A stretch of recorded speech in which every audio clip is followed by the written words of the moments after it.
Các bệnh nói phét của dân câu.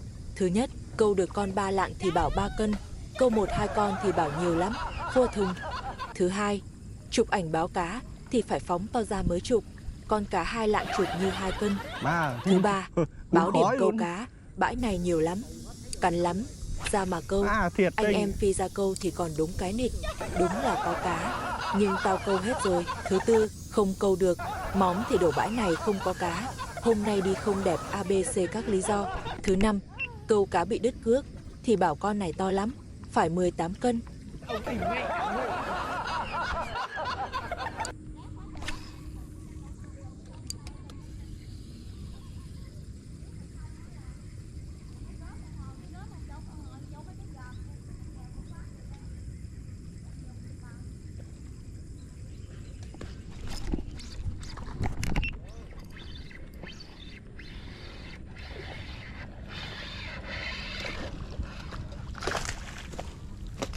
Đủ.